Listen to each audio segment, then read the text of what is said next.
Este es un mensaje para el magistrado Rameli de la JEP, desde el cementerio Las Mercedes de Dabeiba, Antioquia. Él me retó, me dijo que tenía que rectificar. Pretendía que yo contara una mentira para darle la razón.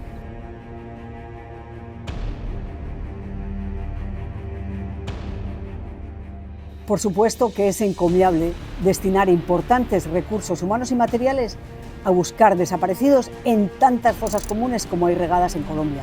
En la Fundación País Libre pretendimos sin éxito hacer lo mismo con los secuestrados que nunca devolvieron a sus hogares, que los asesinaron en cautiverio y allá se quedaron. Pero haber conseguido esos fondos no le da derecho a Rameli a imponer una narrativa falsa.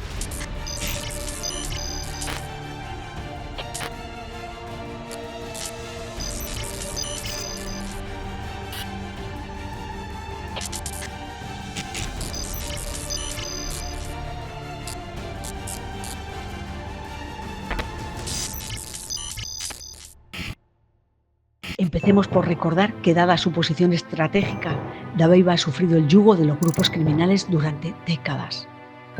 Las antiguas FARC, además de homicidios, protagonizaron tomas guerrilleras espantosas.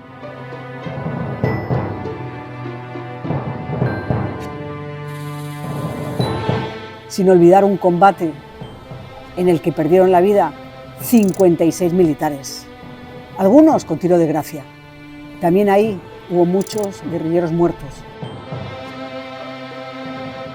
Lo mismo hicieron las extintas AUC Sembrar el Terror. Uno de sus comandantes causaba pavor entre la población. Por este abismo del Cañón de la Llorona, alias Escalera, un sanguinario paramilitar, arrojó a muchas de sus víctimas. Salvajismo y brutalidad es lo que había en aquella época.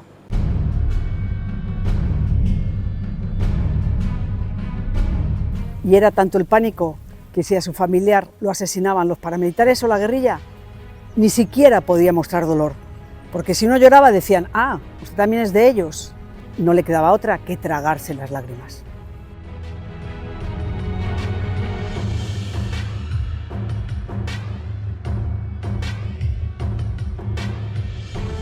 Lo único que podía hacer es ir a la personería para que anotaran que a su familiar lo había matado un grupo armado que, por supuesto, nadie identificaba, porque decir la verdad costaba la vida.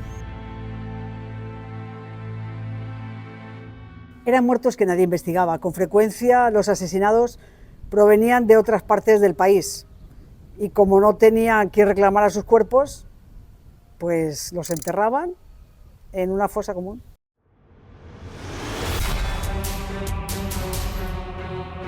Rameli ha dado a entender que en fosas comunes de Dabeiba solo enterraban falsos positivos y la gente dice que había muertos de otras procedencias, pero no los investigan.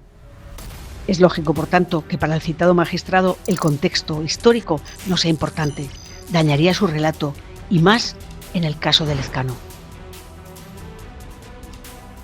El presidente de la JEP pretende que diga que el joven era un campesino que el ejército asesinó y desapareció, un falso positivo que él descubrió y desenterró para entregarlo a sus familiares.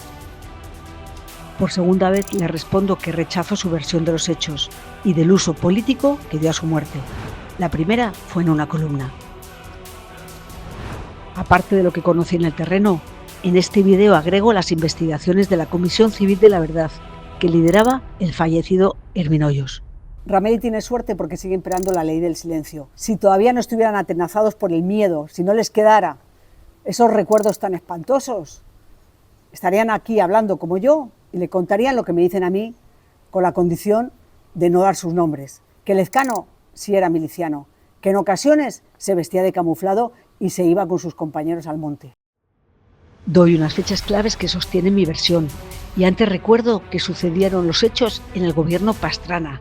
Cuando se rompió el proceso de paz, la guerrilla aumentaba los atentados y el ejército intensificaba sus acciones. 18 de mayo del 2002. Operación militar contra el Frente 34 de las FARC en Dabeiba. 19 de mayo del 2002. El ejército informa de la baja de 2 guerrilleros en medio de un operativo. A uno lo identifican como Edinson Alexander Lezcano, el otro NN. El inspector municipal y el hospital local hacen el levantamiento del cadáver. La familia sabe de la muerte y que lo entierran en Las Mercedes. La familia denuncia al ejército, presentan acta de defunción.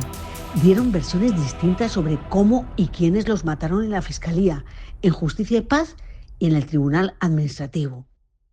La Fiscalía de Dabeiba pudo establecer la identidad de Lezcano como uno de los 2 NN. 28 de abril del 2010. El Tribunal Administrativo de Antioquia declara responsable a la nación de la muerte de Lezcano. Condenan al pago de los perjuicios, 100 salarios mínimos a 4 de sus familiares. 16 de agosto del 2012. En fallo de segunda instancia, el Consejo de Estado dice que falleció por disparo Lezcano, aprueba la conciliación y declara cosa juzgada. Pedían una indemnización de 391 millones de pesos y con los intereses reciben 753 millones. 2020. Un excoronel confesó ante la JEP que lo mataron a sangre fría en su casa y que no era guerrillero. Él sabrá por qué dijo eso. La esposa, que en una cancha, y fuentes locales aseguran que les dispararon junto a un caño cuando lavaba su camuflado. Y nunca tendremos la certeza absoluta de lo sucedido, porque en aquella época nadie veía nada, ni oía nada, ni sabía nada. Era la única manera de mantenerse vivos. Ramelli tiene la versión de la familia, que por supuesto dice que era un campesino inocente. Y yo tengo la versión de personas del pueblo que lo conocieron en su día y que aseguran que era un miliciano y que de vez en cuando se ponía el camuflado y se iba con sus compañeros al monte. Queda demostrado con documentos que Lezcano no fue ningún desaparecido y que la JEP organizó una entrega espectáculo que deja serias dudas sobre las verdaderas intenciones de Ramelli. Había otra manera de exhumar sus restos y que su familia los sepultara. La Comisión Civil de la Verdad presentó denuncia penal contra la esposa y el papá de Lezcano por falso testimonio, fraude procesal y falsa denuncia. Soy consciente de que tengo todas las de perder.